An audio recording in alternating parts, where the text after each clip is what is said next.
Assalamualaikum warahmatullahi wabarakatuh. Alhamdulillahi rabbil alamin. Wa bihi nasta'in ala umurid dunya waddin. Summa salatu wassalam ala khairi man ba'athahu Allah rahmatan lil alamin, sayyidil anbiya'i wal mursalin, Rasulillah Muhammad sallallahu alaihi wasallam wa ala alihi wa ashabihi ajma'in.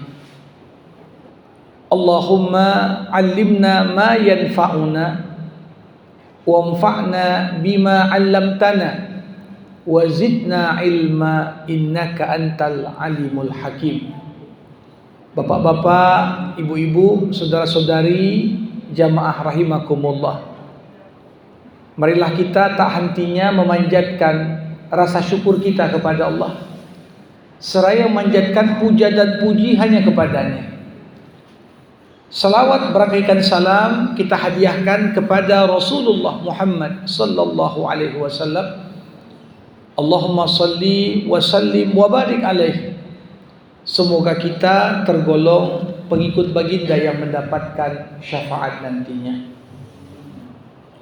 Jamaah rahimakumullah, di malam hari ini kita akan membersamai firman Allah di surah An-Nisa ayat ke-59. Allah Subhanahu wa taala berfirman, "Ya ayyuhalladzina amanu atiiullah wa atiiur rasul wa ulil amri minkum. فَإِن تَنَازَعْتُمْ فِي شَيْءٍ فَرُدُّوهُ إِلَى اللَّهِ وَالرَّسُولِ إِن كُنتُمْ تُؤْمِنُونَ بِاللَّهِ وَالْيَوْمِ الْآخِرِ ذَلِكَ خَيْرٌ وَأَحْسَنُ تَأْوِيلًا." Allah berfirman, wahai orang-orang yang beriman, taatilah Allah dan taatilah Rasul Muhammad dan ulil amri di antara kalian. Kemudian jika kamu berbeda pendapat tentang sesuatu, maka kembalikanlah hal yang kalian perselisihkan itu kepada Allah dan Rasulnya.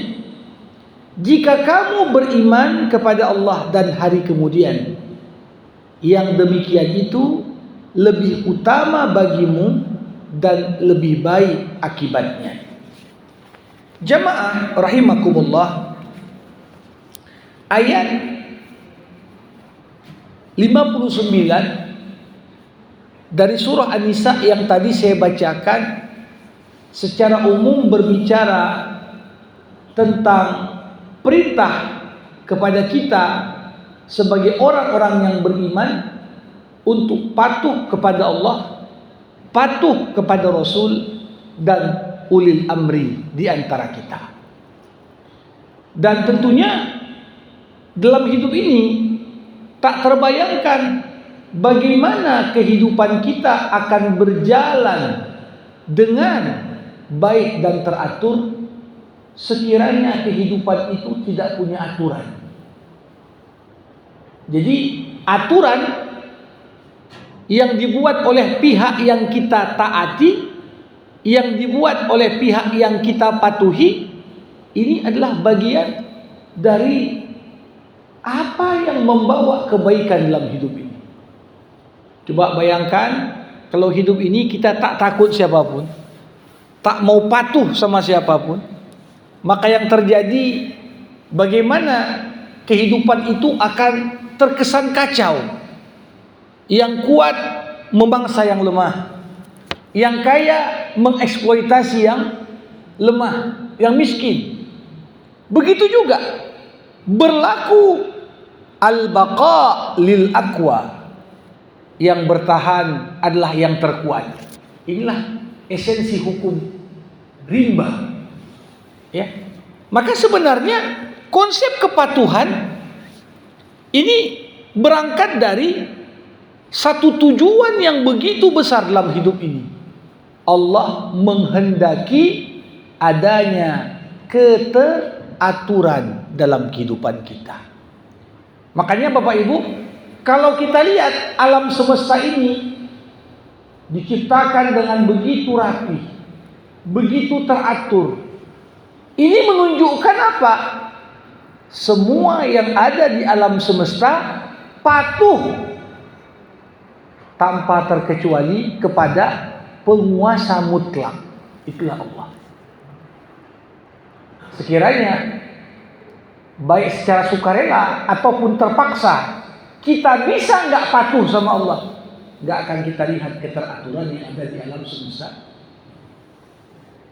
Jamaah rahimakumullah, hal pertama yang menarik kita kaji dari ayat ini adalah pembukanya.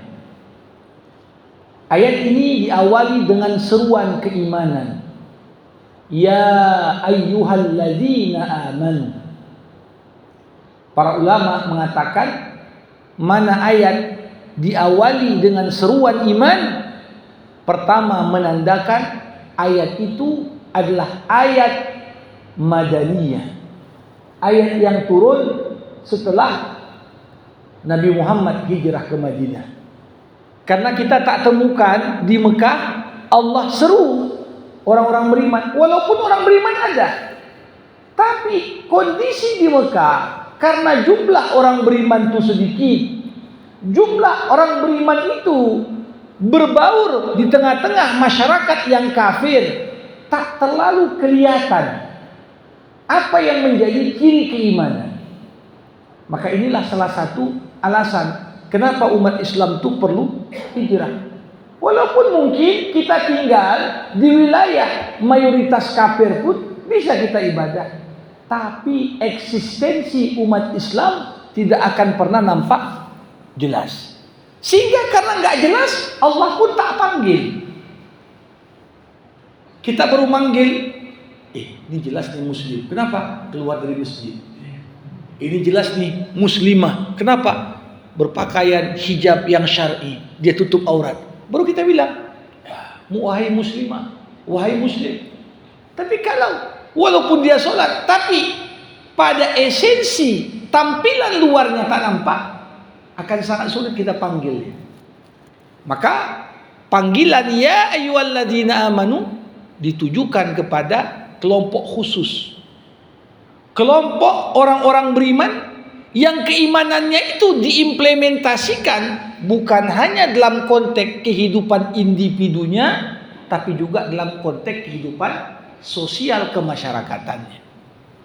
Makanya sahabat Abdullah Ibni Mas'ud radhiyallahu an pernah berkata, kalau kau dengar ada seruan ya ayyuhalladzina amanu, maka diam dan simaklah, kata Abdullah bin Mas'ud. Kenapa?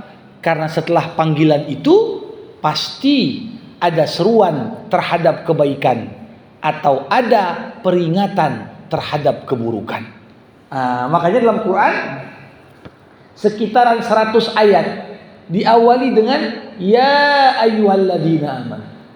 Dan menarik Bapak Ibu, kalau orang yang beriman dipanggil Allah, wahai hamba-hambaku yang beriman, tidak ada satupun ayat Al-Quran Allah manggil orang-orang kafir di dunia. Gak ada ya ayyuhalladzina kafaru, gak ada di dunia ya. Hanya ada satu ayat bunyinya ya ayyuhalladzina kafaru la ta'tazirul yaum. Itu konteksnya bukan Allah manggil di dunia, tapi Allah manggil orang kafir di saat mereka sudah dijebloskan ke dalam api neraka. Wahai orang-orang kafir, jangan ada alasan lagi hari ini, kata Allah. Ketika mereka dimasukkan untuk disiksa, barulah Allah panggil. Nah, artinya apa? Jamaah rahimakumullah. Panggilan menunjukkan kedekatan. Kalau saya dekat sama orang, saya panggil aja deh. Tapi kalau saya nggak dekat sama dia, agak segan saya manggilnya. Kan begitu. Nah, Allah Subhanahu wa taala ketika hanya memanggil di dunia orang yang beriman, ini menunjukkan ada kedekatan antara Allah dengan hambanya yang beriman. Walaupun Allah Maha Pengasih, Allah itu Rahman, memberikan rahmatnya untuk semua makhluk, tapi Allah juga Rahim, yang memberikan kasih sayang khusus hanya kepada hamba-hambanya yang beriman. Ini yang pertama, jamaah rahimakumullah. Nah, seruan keimanan ini diikuti dengan perintah. Atiullah wa atiur rasul wa ulil amri minkum.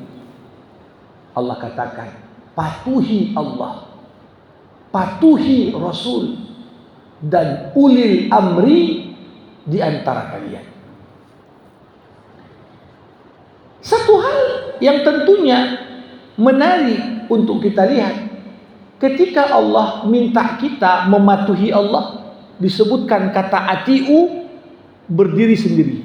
Atiullah, patuhi Allah. Artinya apa? Kepatuhan kita kepada Allah berdiri sendiri tanpa bergantung kepada apapun. Kita ini sebagai hamba harus patuh sama Allah. Mau Allah perintahkan sesuatu yang kita pahami, kita patuh. Mau Allah perintahkan sesuatu yang belum mampu kita pahami, kita pun patuh. Kalau disuruh sama kita, wahai orang-orang yang beriman, ya, misalnya Pak disuruh wudu, idza kuntum ila shalah.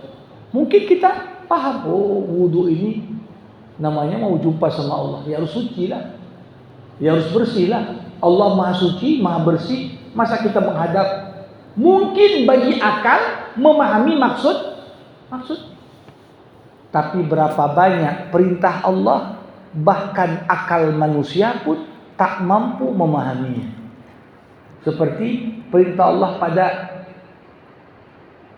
Nabi Ibrahim alaihissalam. Ibrahim, sembelih anakmu. Tapi karena memang Allah mengatakan patuhi Allah, apakah kau paham maksudnya? Apakah belum paham? Jangan pernah artikan atiullah kalau paham. Gak usah atiu kalau belum paham. Tidak ada disebut ayat. Atiullah, perintah untuk patuh dan taat secara mutlak. Apapun perintah Allah.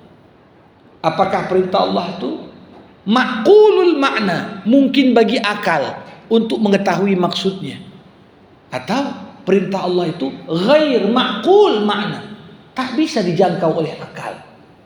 Nah, kita lihat zaman sekarang, berapa banyak orang bisa dikatakan masuk dalam kelompok kurang ajar kepada Allah.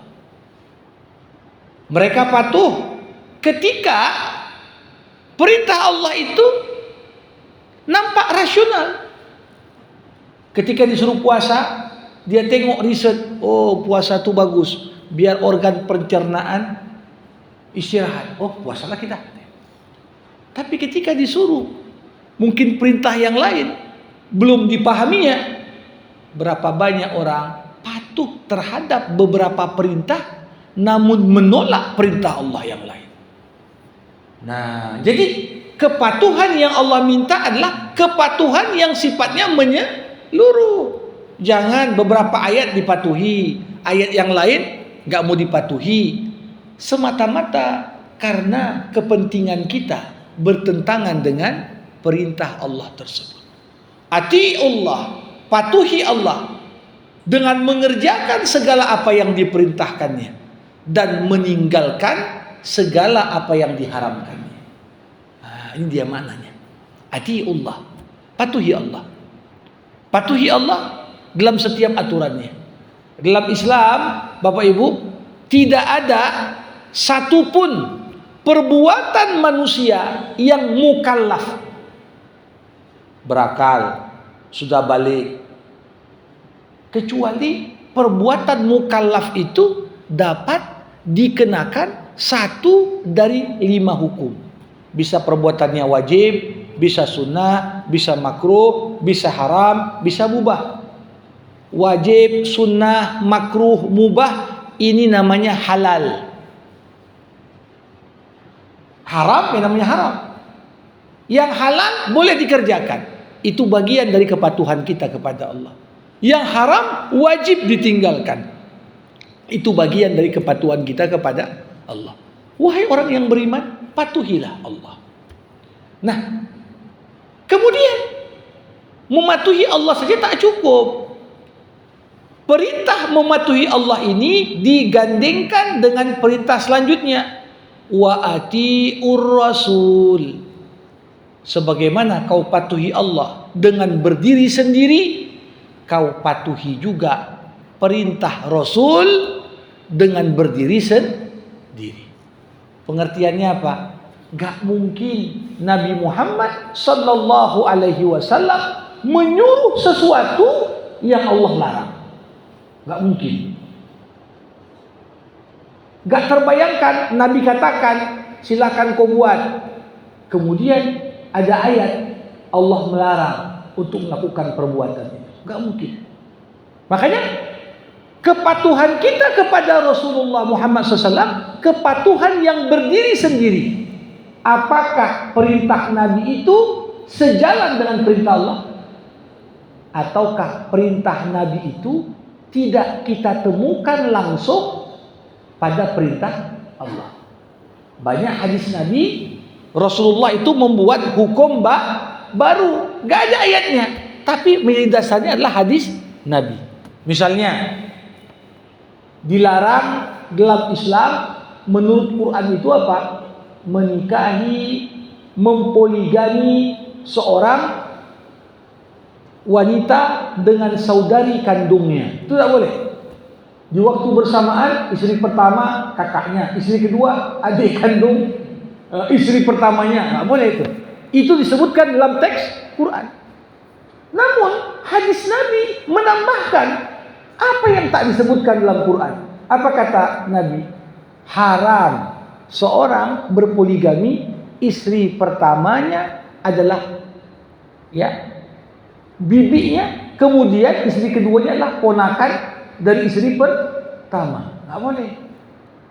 Apakah memadukan istri dengan bibinya dari sebelah ibu atau dari bibinya sebelah ayahnya? Jadi sama-sama diharamkan. Tidak ada ayat Qur'annya, tapi Nabi Muhammad SAW menerangkan langsung dalam hadis. Menunjukkan apa? Apa yang diperintahkan Nabi wajib kita patuhi. Apakah ada ayat yang kita temukan sejalan dengan itu atau tak ada ayat? Karena Nabi pun tugasnya bukan hanya menjelaskan isi hukum dalam Al-Quran, tapi Nabi juga punya kewenangan menambahkan hukum yang belum disebutkan dalam Al-Quran. Tapi tak terbayang Nabi menyuruh yang dilarang oleh Al-Quran, atau Nabi melarang apa yang diperintahkan oleh Al-Quran. Kenapa? Makanya kepatuhan kita kepada Nabi bersifat mutlak juga. Sebagaimana mutlak patuh sama Allah, disebutkan juga wa atiur rasul. Patuhi juga Nabi. Karena Nabi menyampaikan apa yang diperintahkan Allah kepadanya. Tak terbayangkan mematuhi Nabi melahirkan konsekuensi durhaka kepada Allah.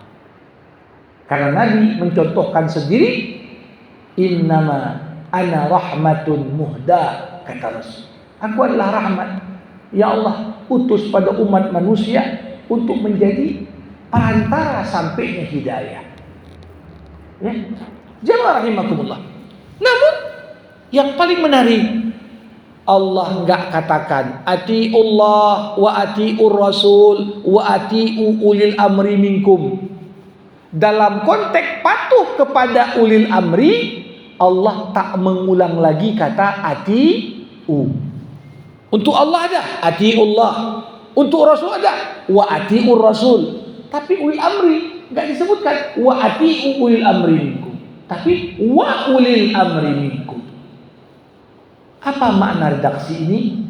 Para ahli tafsir menjelaskan tidak disebutkan dan diulangnya kata atiu yang menggandeng ulil amri, menunjukkan kepatuhan kita kepada ulil amri adalah kepatuhan bersyarat, bukan kepatuhan mutlak.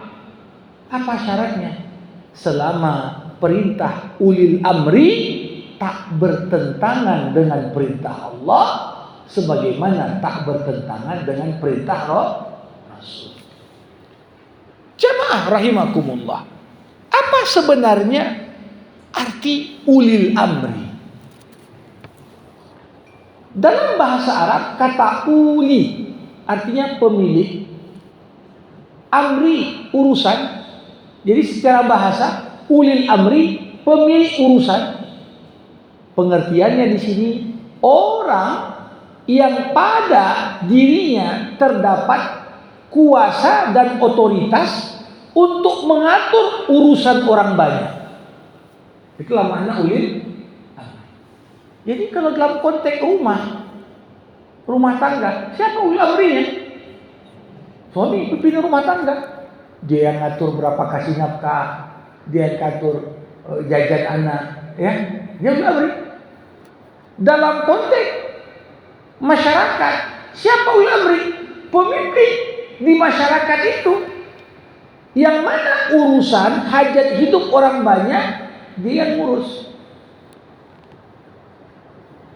Nah, maka dari itu sebenarnya ada begitu banyak tafsiran di kalangan para ulama terhadap arti ulil amri. Ada yang mengatakan ulil amri itu adalah para umara. Para umara. Siapa umara? Pemimpin-pemimpin formal. Kalau zaman kita sekarang, ya apakah dia presiden, apakah dia perdana menteri, apakah dia raja, ini di level nasional, apakah dia gubernur di level provinsi, apakah dia wali kota di level kota, apakah dia bupati di level kabupaten. Ini semua pemimpin-pemimpin yang disebut ulil amri atau umara. Sebagian ulama yang lain mengatakan tidak, ulil amri itu ditafsirkan dengan ulama. Dengan ulama. Ulama siapa? Orang yang memiliki kapasitas ilmu syara yang memungkinkannya untuk berijtihad.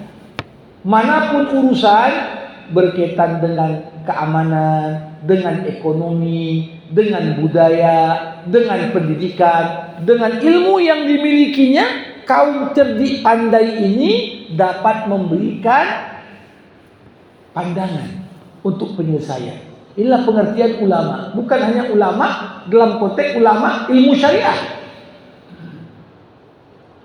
tapi sebahagian mengartikan ulil amri itu adalah ahlu bait.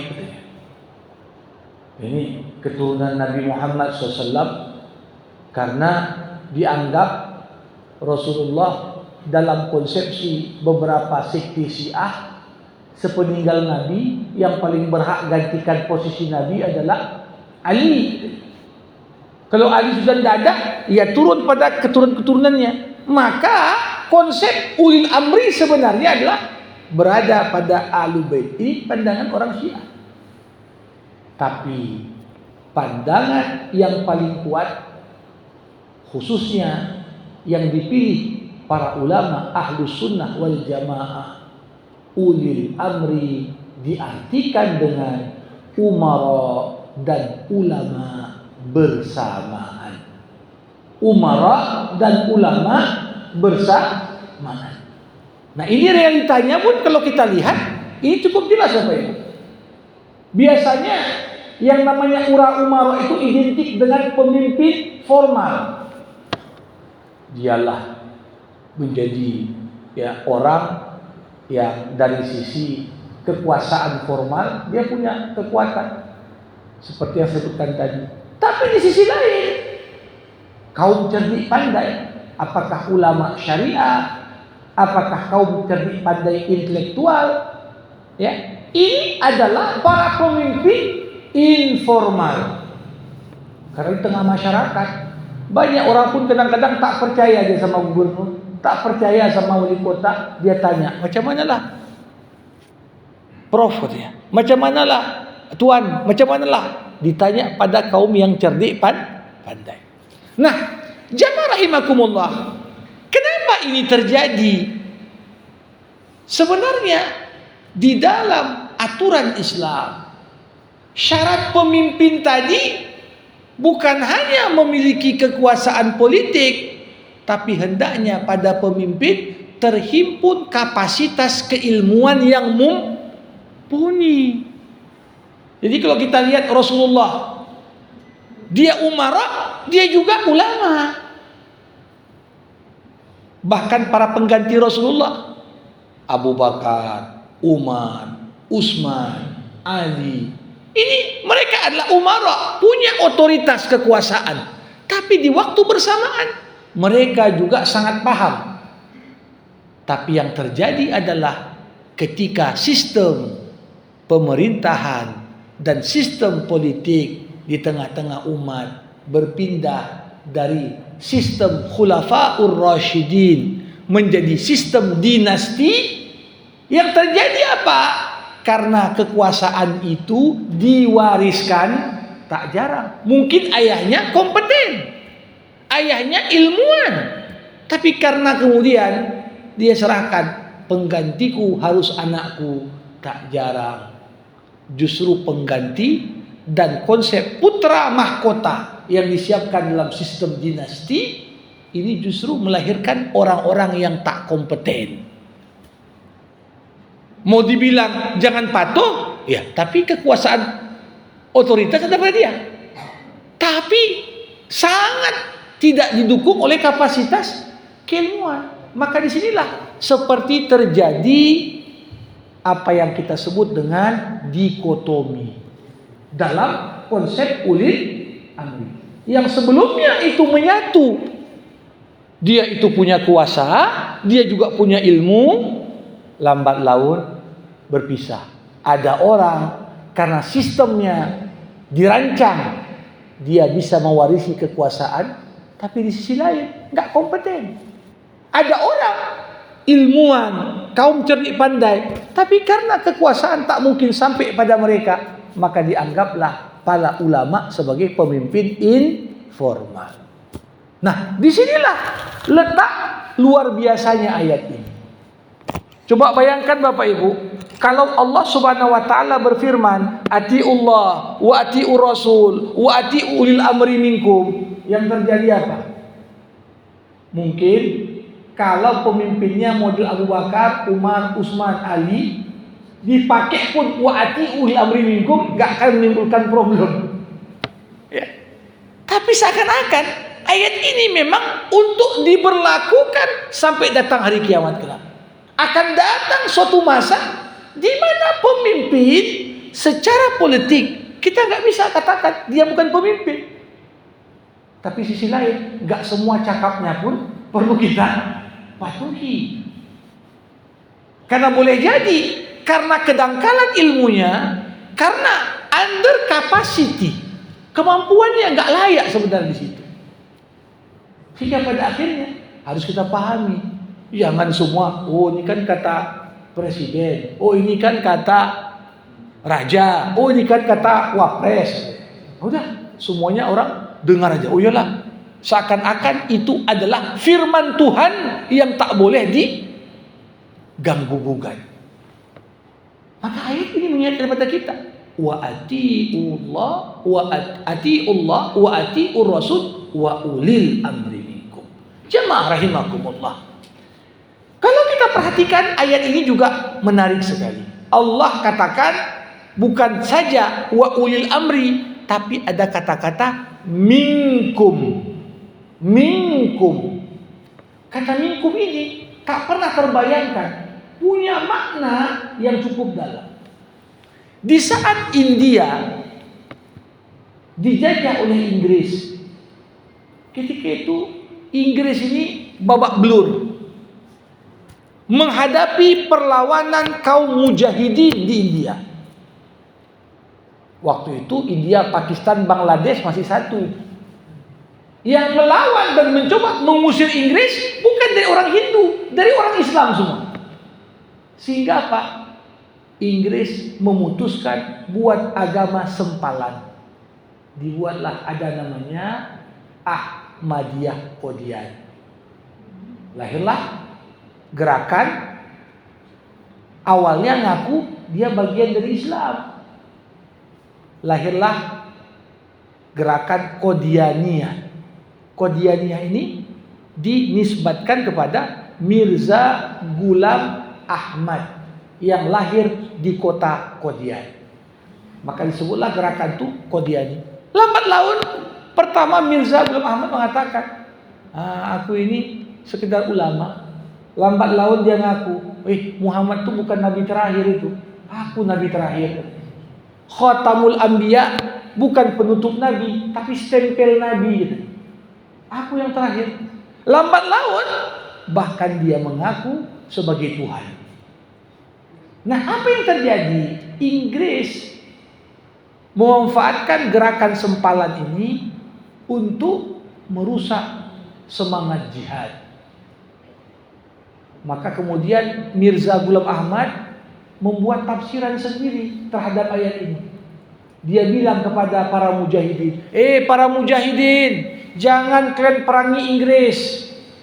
Jangan kalian rusak infrastruktur yang dibangun Inggris. Kenapa? Inggris adalah ulil amri katanya. Patuhi Allah, patuhi Rasul, patuhi amri. Inggris memerintah kita sekarang. Karena Inggris memerintah kita, jangan ganggu urusan Inggris. Maka dengan kata-kata itu berhasil dipengaruhi banyak kelompok mujahidin, dianggaplah. Tapi kemudian ternyata propaganda itu mudah sekali untuk dibantah. Karena ayat tadi mengatakan wa ulil amri minkum ay minal muslimin. Patuhi para pemimpin dari golongan muslim. Apa Inggris? Dari golongan muslim yang kemudian ingin mempertahankan, menjaga, bahkan mengembangkan Islam di dia. Tentunya tidak.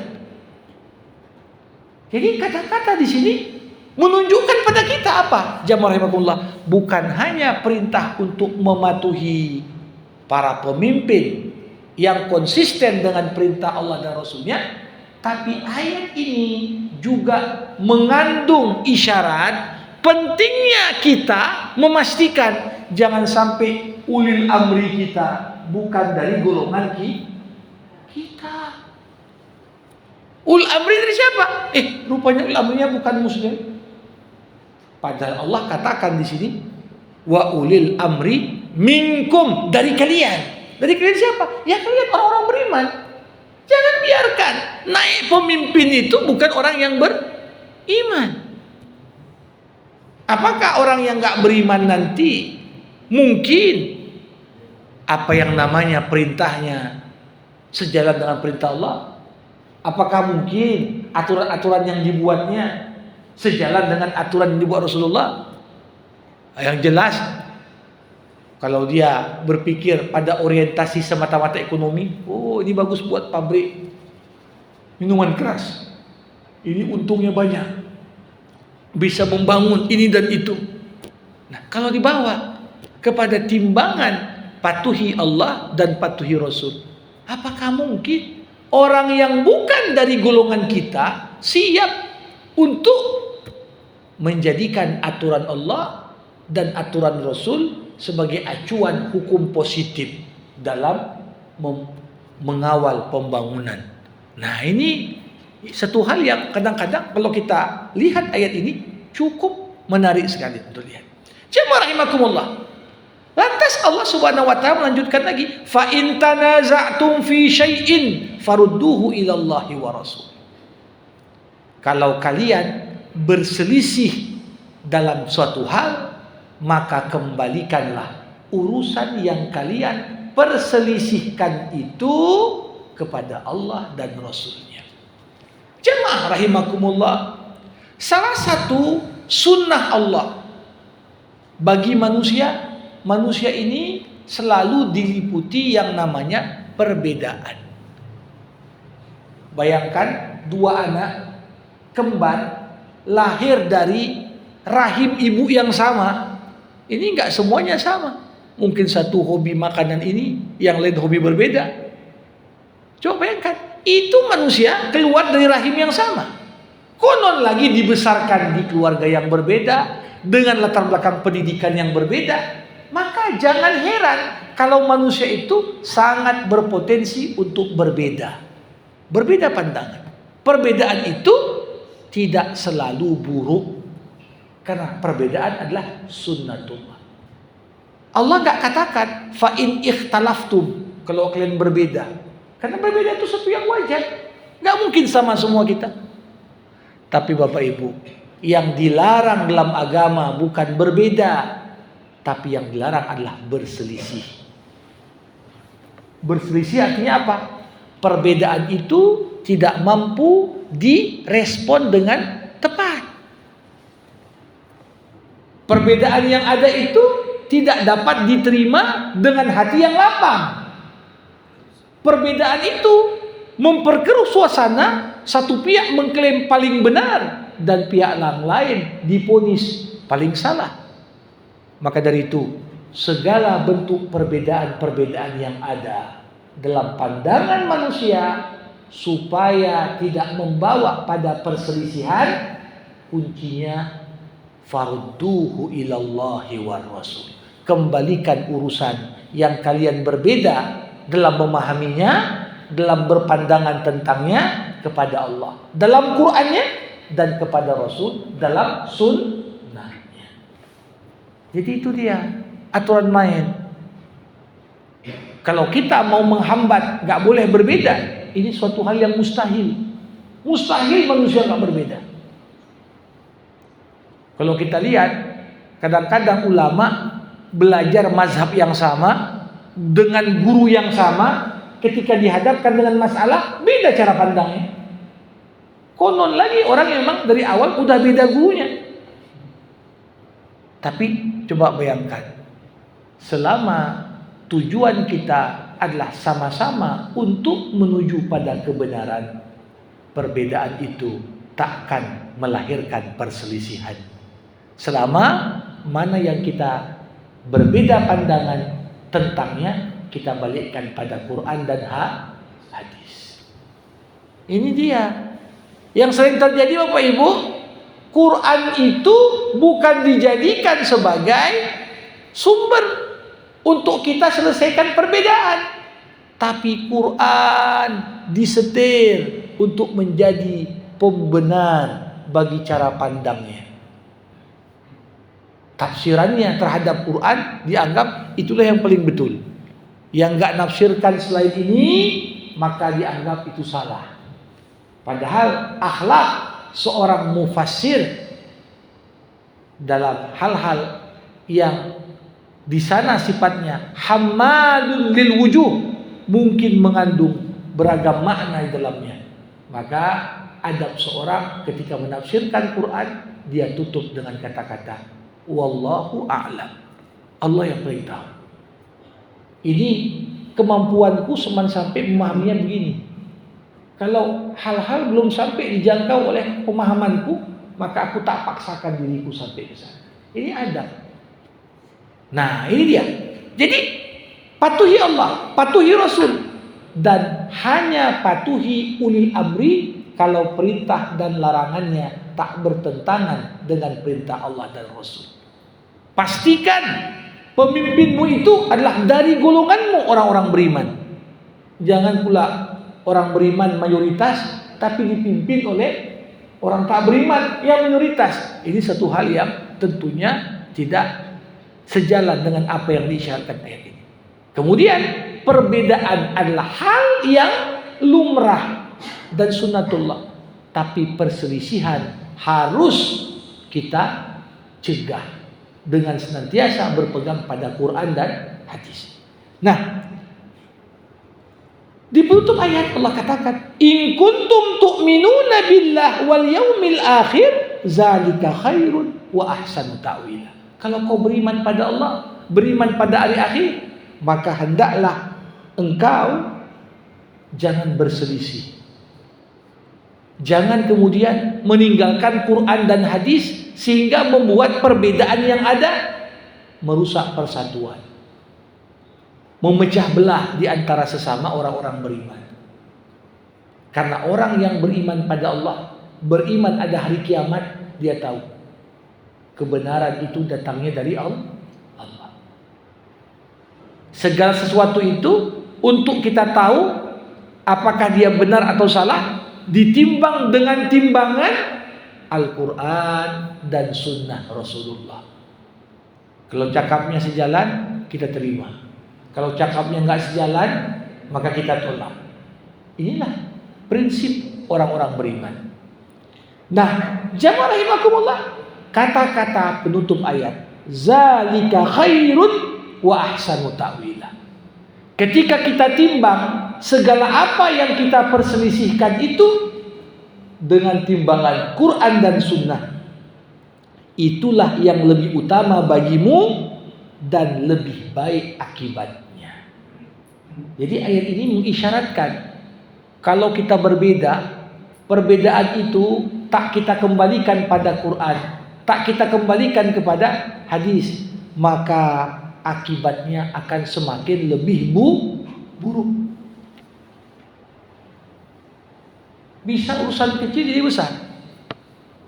Urusan yang remeh-temeh bisa menjadi urusan yang makin runyam ketika kita tak kembalikan pada Allah dan Rasulnya. Kenapa? Saya berani katakan Bapak Ibu, memang kalau kita berselisih, acuannya kepada apa aturan hukum tertinggi. Kalau kita berbangsa, bernegara, tiap negara itu punya konstitusi. Tapi kita lihat bagaimana semua yang dibuat manusia ujungnya bisa dipermainkan. Kapan perlu ambang batas dinaikkan usianya. Kapan perlu diturunkan sesuai dengan keinginan yang besar. Pertanyaannya, mungkin nggak Quran dan hadis dipermainkan macam itu? Jadi bagaimana konstitusi yang dianggap sebagai hukum tertinggi dijadikan sebagai rujukan ketika kita tahu hukum paling tinggi pun dengan mudah tangan-tangan yang tak bertanggung jawab bisa mempreteli suka hati. Ini kenapa kemudian dianggap dalam perspektif apapun kembalikan pada Al-Quran dan hadis. Dimanapun kita tinggal. Kenapa? Itulah satu-satunya aturan yang tak mungkin disentuh tangan-tangan nakal manusia. Tangan-tangan kepentingan. Ya. Coba bayangkan Undang-Undang Dasar 1945 udah berapa kali amandemen? Udah berapa kali diganti-ganti pasalnya? Bahkan kalau mungkin founding father, para pejuang kemerdekaan nengok pasal-pasal yang sekarang, bukan untuk ini kami perjuangkan kemerdekaan. Sudah sangat berbeda. Tapi begitulah. Allah katakan zalika khairun, mengembalikan segala urusan pada Quran, itulah yang lebih baik. Bukan hanya itu, wa ahsanu ta'wila, akan melahirkan akibat yang baik pula. Maka jamaah rahimakumullah, memang kita ini dikatakan negara agama, ya bukan. Tapi sisi lain, setiap muslim terikat dengan Quran dan hadis, walaupun itu bukan hukum positif. Kalau banyak orang mengatakan, oh enggak, konstitusi, ayat-ayat konstitusi lebih tinggi dari ayat Quran. Bagi orang yang beriman, tak mungkin keluar kata-kata seperti itu. Karena dia tahu, yang namanya ayat konstitusi mudah untuk dipermainkan. Dirubah hari ini, untuk dikembalikan lagi besok, untuk dirubah lagi lusa, sesuai dengan kepentingan orang yang mau merubahnya. Tapi apakah mungkin itu terjadi pada Quran? Allah yang menjamin, inna nahnu nazzalna zikra wa inna lahu lahafidun. Kami yang turunkan Quran, kami juga yang akan menjaga aturan ini agar tetap menjadi satu-satunya rujukan yang valid kalau kita berselisih. Kenapa? Inilah satu-satunya aturan hukum yang lepas dari kepentingan-kepentingan manusia. Ini yang dapat disampaikan. Ya, betapa penting kita merenungkan ayat ini. Semoga Allah jaga kita, orang-orang beriman, jaga negeri kita, dan yakinlah semakin konstitusi kita diwarnai oleh nilai Quran dan Sunnah, makin terpelihara dia dari segala tangan-tangan jahil yang ingin merusaknya. Demikian yang dapat saya sampaikan. Sebelum kita tutup, diberikan kesempatan yang mau bertanya. Dipersilakan.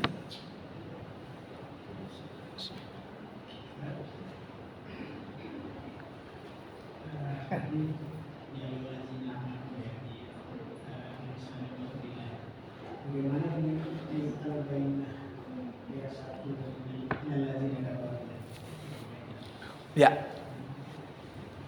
Kata-kata innal ladzina kafaru ini bentuknya bukan manggil. Allah memberitahukan sesungguhnya orang-orang kafir dari ahlu kitab dan orang-orang musyrik. Yang saya katakan tadi, yang tak ada dalam Al-Quran adalah panggilan ya ayyuhallazina kafaru. Itu yang enggak ada. Yang ada satu-satunya dalam Quran konteksnya di akhirat, bukan di dunia. Ya ayyuhallazina kafaru la ta'tazirul yaum. Nah, jadi itu yang saya maksudkan. Karena ketika bentuk satu kalimat itu adalah panggilan, menunjukkan adanya kedekatan antara yang manggil dengan yang dipanggil. Jadi yang dekat sama Allah itu siapa? Orang yang beriman. Makanya Allah hanya manggil mereka, nggak memanggil kelompok selain mereka.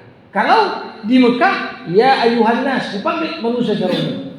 Tapi kelompok khusus yang dipanggil hanya orang yang beriman.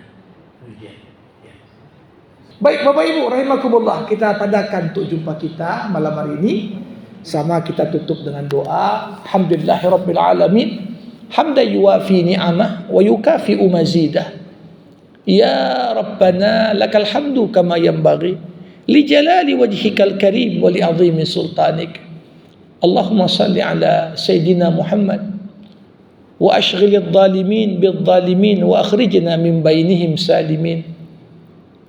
Allahumma 'allimna ma yanfa'una wanfa'na bima 'allamtana wa zidna ilma innaka antal alimul hakim. Allahumma arinal haqqa haqqa warzuqna ittiba'ah wa arinal batila batila warzuqna ijtinabah. Rabbana atina fid dunya hasanah wa fil akhirati hasanah wa qina adzaban nar. Wa sallallahu ala sayyidina Muhammad wa ala alihi wa sahbihi ajma'in walhamdulillahi rabbil alamin. Terima kasih. Assalamualaikum warahmatullahi wabarakatuh.